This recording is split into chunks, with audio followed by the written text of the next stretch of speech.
What's up guys, welcome back again. कहानी की शुरुआत होती है टाइलर रेक से, जो अपने पिछले मिशन के दौरान बहुत ही जख्मी हो गया था। टाइलर का लास्ट मिशन बांग्लादेश में था। उसे गोली लग चुकी थी और वो एक ब्रिज से नीचे पानी में गिर गया था। फिल्म के लास्ट में सबको ऐसा लग गया था कि टाइलर रेक मर चुका है, लेकिन जब टाइलर पानी में गिरा था वहीं के कुछ सोल्जर्स ने उसे बचा लिया था, लेकिन उसकी हालत बहुत ज्यादा ही क्रिटिकल थी। उसका इलाज वहाँ पे संभव नहीं था, इसीलिए उसे वहाँ से दुबई ले गए और वहाँ भी उसका हालत सुधरने का नाम नहीं ले रहा और वो 9 महीने तक कोमा में रहा। और टाइलर की फ्रेंड निक ने उसका बहुत ज्यादा ही साथ दिया था। हर एक कदम पे वो उसके साथ खड़ी रहती थी। और 9 महीने बाद जब वो कोमा से बाहर आता है तो सबसे पहले उसके बेटे का चेहरा उसके सामने आता है, जो कि इस दुनिया में नहीं है। अब सीन शिफ्ट होता है और नेक्स्ट सीन हमें जॉर्जिया का दिखाया जाता है, जहाँ पे एक गैंगस्टर जुराब पे एक मोटे आदमी से बात करता है और वो आदमी जुराब को बताता है कि उसके भाई को जेल से निकालना मुश्किल है, क्योंकि जेलर को उसने मार दिया है। जुराब एक मंत्री से मिलता है और वो अपने भाई को वहाँ से निकालने की बात करता है,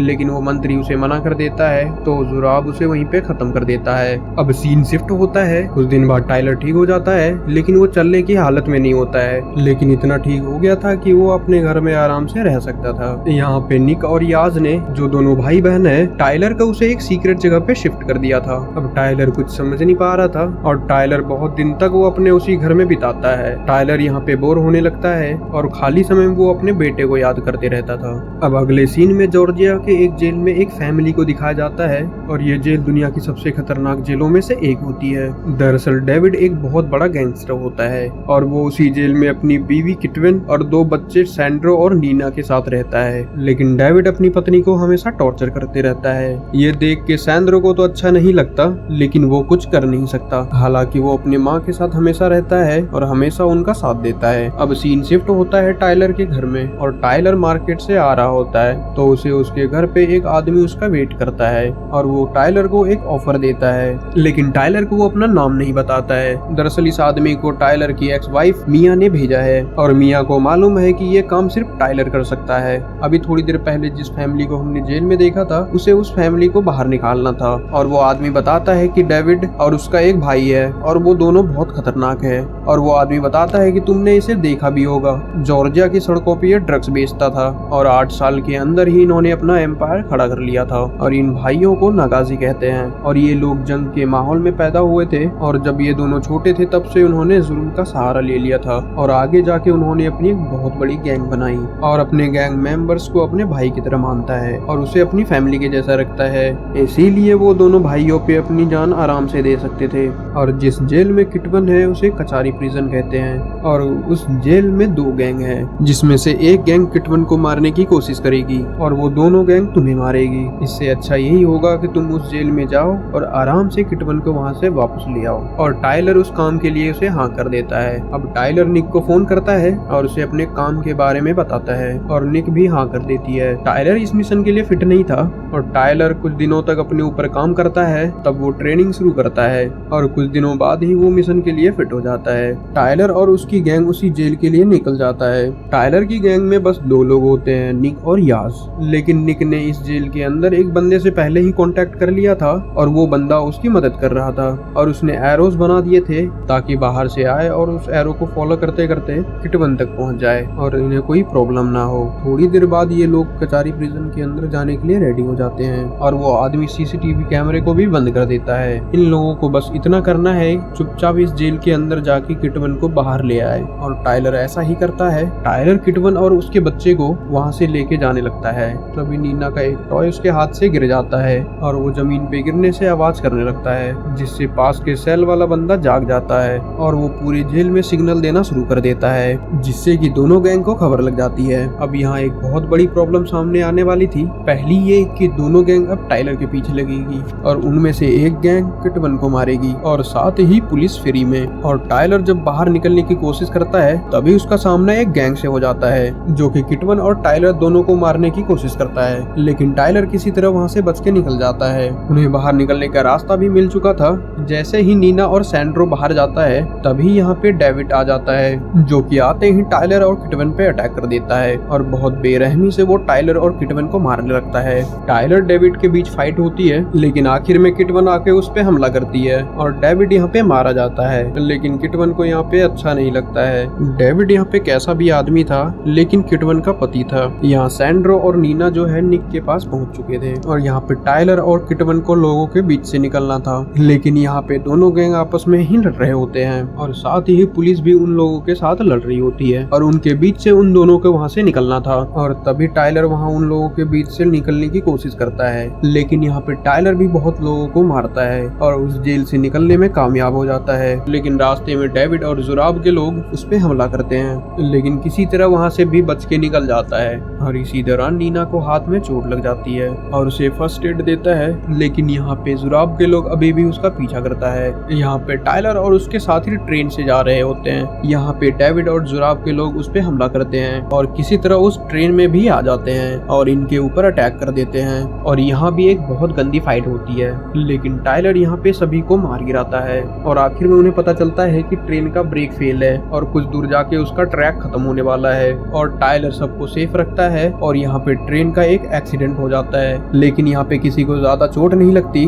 अब अगले सीन में हम जुराब को देखते हैं। डेविड के मरने से वो पागल हो चुका था, क्योंकि जब वो अपने गैंग मेंबर को इतना प्यार करता है तो वो अपने भाई को कितना प्यार करता होगा। उसे बहुत ज्यादा दुख हो रहा था और वो किसी भी हालत में टाइलर से बदला लेना चाहता है और किटवन को भी मारना चाहता है। अब अगले सीन में सैंड्रो को देखते हैं, जो अपनी माँ से बात करता है कि उसके पिता उसके साथ क्यों नहीं आए। तो उसकी माँ उसे बताती है कि वो इस दुनिया में अब नहीं रहे और इस बात से सैंड्रो को बहुत दुख होता है। अगले सीन में वो सभी लोग अपने प्राइवेट प्लेन से जा रहे होते हैं किसी सेफ जगह पे। यहाँ पे यास किसी से फोन पे बात करता है, उसके बाद फोन साइड में रख के वहाँ से चला जाता है। उसके पास में बैठा सैंड्रो वो फोन उठा लेता है। यहाँ पे निक को पता चलता है किटवन टाइलर की एक्स वाइफ की बहन है और ये बात निक को अभी पता चली थी, जिसमें टाइलर कहता है कि मैं ये बात तुम्हें बताना चाहता था। इस बात से निक सैड हो जाती है क्योंकि टाइलर ने उसे नहीं बताया था। अगले सीन में हम सैंड्रो को देखते हैं, जो वो फोन यूज करता है और अपने अंकल को फोन करता है और उसे वहाँ का लोकेशन बताता है कि वो लोग कहाँ जा रहे हैं। और जुराब उसे भड़काता है कि हम लोग नागाजी हैं और हम फैमिली हैं, तुम्हारे पिता को उन लोगों ने मारा है, उनसे बदला लेना है, तो तुम हमारे साइड आ जाओ। यहाँ पे जुराब अपने गैंग मेंबर को इकट्ठा करता है क्योंकि वो लोग अब टाइलर के ऊपर अटैक करने वाले थे। अब दूसरे सीन में हम देखते हैं कि टाइलर यहाँ पे सैंड्रो से बात करता है और उसे बताता है कि तुम्हारे पिता अच्छा इंसान नहीं थे, उनके साथ जो भी हुआ वो बिल्कुल ठीक हुआ है, अब तुम्हें अपनी माँ के साथ रहना है और उसका ख्याल रखना है। और जब टाइलर सैंड्रो से बात कर रहा होता है तो सामने से एक चॉपर आते हुए दिखाई देता है। टाइलर समझ जाता है कि वो लोग उसके पीछे आ गए हैं, तो वो वहाँ से बाहर निकलने के लिए सब लोगों को इकट्ठा करता है और फौरन इस बिल्डिंग से निकलने के लिए कहता है।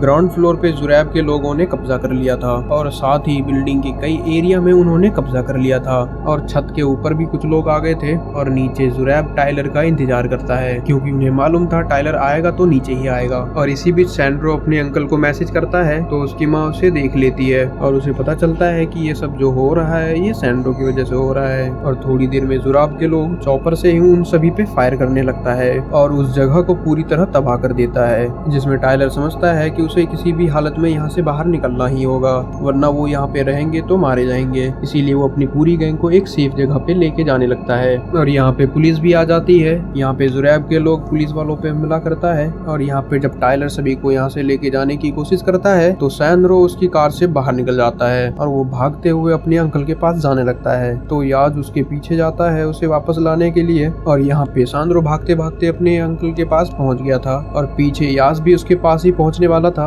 और याज उसे वापस आने के लिए कहता है, लेकिन सैंड्रो नहीं मानता है। और जब सैंड्रो अपने अंकल के पास पहुँच जाता है तो जुरैब के लोग याज पे हमला करने लगता है और सभी लोग जुरैब के लोगों से घिर चुके थे और जुरैब के सभी लोग उन्हें मारने की कोशिश करते हैं। टाइलर अपने लोगों को बचाने की कोशिश करता है, लेकिन ग्राउंड फ्लोर पे जुरैब के आदमी ने घेर लिया था, इसीलिए टाइलर वहां से बच के निकल नहीं पाता है और एक चॉपर छत के ऊपर होता है जो जुरैब के लोगों ने रखा था, तो वो लोग वहां से निकलने की कोशिश करते हैं। टाइलर निक और यास को ऐसा ही करने के लिए कहता है और उन्हें छत पे जाने के लिए कहता है और ये बात जुरैब के लोग भी समझ गए थे, तो वो लोग भी ऊपर जाने लगते हैं क्योंकि अब सभी लड़ाई जो है वो ऊपर वाले माले पे होने वाली है। और जब निक छत पे पहुंचती है तो वहाँ पे जुरैब के लोग उस पे हमला कर देते हैं क्योंकि कुछ लोग उस चॉपर के पास ही थे और नीचे से जुरैब के लोग ऊपर आने लगता है और जुरैब के लोग उन लोगों पे हमला करता है, लेकिन निक यास बड़ी बहादुरी से उन लोगों का सामना करता है और जुरैब के लोग टाइलर पे भारी पड़ने लगते हैं। तो टाइलर यास को वापस नीचे बुलाता है क्योंकि फैमिली उसके पास थी और उसे अपने साथ लेके जाने जाने के लिए कहता है। तो यास नीचे आता है और सीढ़ियों पे कुछ लोग यास पे फायर करते हैं, लेकिन इसी बीच यास को गोली लग जाती है, लेकिन यास उसे मार देता है जिसने उसे मारा था। लेकिन यास बुरी तरह से जख्मी हो चुका था और यहाँ पे निक एक आदमी से लड़ाई करने के दौरान वो नीचे छत पे गिर जाती है और वो धीरे धीरे फिसलने लगती है और निक नीचे गिरते ही बेहोश हो जाती है। किसी भी टाइम वहाँ से गिर सकती थी, लेकिन टाइलर ने फाइट करते करते नीचे से उसे देख लिया था और तभी वो भागते हुए निक को बचा लेता है। और तभी यहाँ पे जुरैब आ जाता है। यहाँ पे जुरैब कहता है कि अब तुम्हें पता चलेगा कि किसी को खोने का एहसास क्या होता है। और टाइलर लटका हुआ होता है, एक हाथ से निक को पकड़ के और दूसरे हाथ से एक रॉड को पकड़ के, और जुरैब उसी हाथ पे गोली मारता है जिससे टाइलर के हाथ में बहुत ज्यादा दर्द होता है, लेकिन वो हाथ तब भी नहीं छोड़ता। और जब जुरैब टाइलर निक को मारने ही वाला होता है तो निक की आंखें खुल जाती है और वो जुरैब को गोली मारता है और जुरैब भी टाइलर और निक की तरह नीचे लटक जाता है। अब यहाँ टाइलर निक से कहता है तुम्हें मुझ पे भरोसा है, और यहाँ टाइलर निक को जोर से फेंकता है जिससे निक सामने फ्लोर पे चली जाती है और टाइलर यहीं पे रुक जाता है। और टाइलर कहता है तुम फैमिली के पास जाओ, मैं इसे देखता हूँ। और निक जब यास के पास पहुँचती है तो उसे पता चलता है कि उसका भाई बुरी तरह से जख्मी है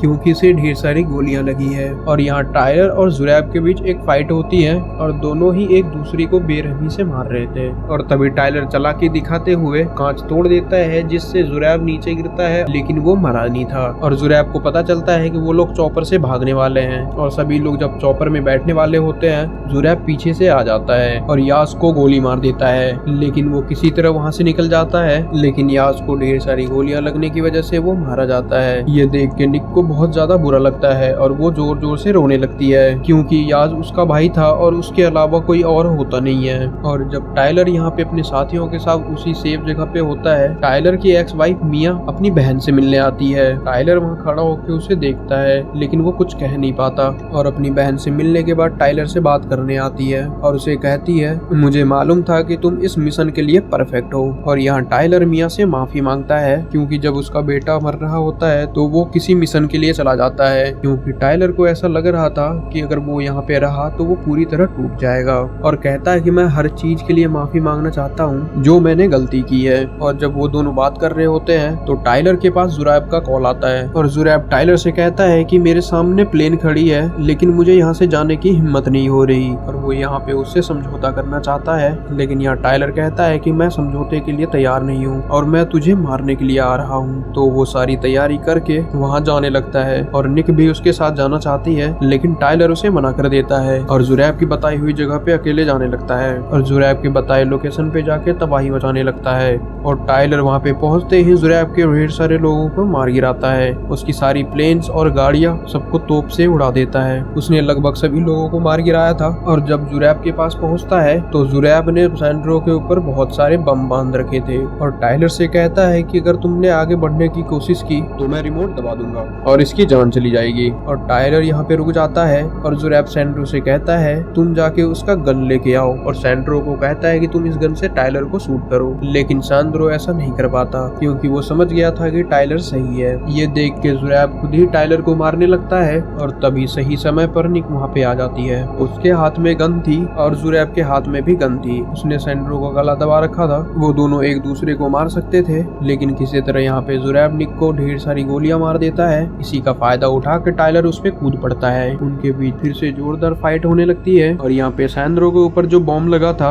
सैंड्रो ने उसे आसानी से निकाल दिया था। अब यहाँ पे लड़ते लड़ते उन दोनों की कंडीशन बहुत ज्यादा ही खराब हो चुकी थी। यहाँ पे जुरैब कहता है टाइलर से कि मैं तुम्हें जान से मार दूंगा, जिसके बाद टाइलर उसे अपनी गन से मार देता है। और थोड़ी देर वहाँ पे पुलिस आ जाती है और उन सभी को अरेस्ट कर लेती है। जहाँ पे निक की कंडीशन ठीक नहीं होती है, वो एक बेड पे लेटी थी और उसका इलाज चल रहा था, लेकिन उसके हाथ में हथकड़ी लगी हुई थी। और दूसरे जेल में टाइलर भी था। उससे मिया मिलने आती है और टाइलर बताता है कि मैंने एक जगह बहुत सारे पैसे रखे हैं, तुम उसे किटवेन को दे देना और उसे कहना है कि अच्छी लाइफ शुरू करे। और ये भी कहता है कि वो लास्ट टाइम इसलिए चला गया था क्योंकि वो अपने बेटे को मरते हुए नहीं देख सकता था। लेकिन मिया यहाँ पे कहती है कि वो तुम्हें अपना हीरो मानता है और वो मरने के टाइम में भी तुम्हें याद करता था और उसने तुम्हारी ड्राइंग बनाई थी और तुमसे बहुत ज्यादा प्यार करता था। और आखिर में टाइलर से मिलने के लिए वही आदमी आता है और कहता है कि मैं तुम्हें इस जेल से आजाद करा दूंगा, लेकिन तुम्हें मेरे लिए काम करना होगा और ये काम बहुत बड़ा होने वाला है। और यहाँ पे भी अपना उस आदमी ने नाम नहीं बताया था, लेकिन उसने ये कहा था कि मैं जिस आदमी के लिए काम करता हूँ और वो वो बहुत ही घटिया आदमी है। तो टाइलर कहता है कि मैं तुम्हारे लिए काम करूंगा, लेकिन मुझे मेरी टीम चाहिए। और वो आदमी कहता है कि मुझे पता था तुम यही कहोगे। और थोड़ी देर बाद वहाँ पे निक आ जाती है और वो दोनों एक दूसरे को देख के बहुत खुश हो जाते हैं। इसी के साथ ये मूवी यहीं पे खत्म हो जाती है और मेरी बाकी की वीडियो आई बटन को क्लिक करके देख सकते हैं। तब तक हमारे साथ बने रहिए।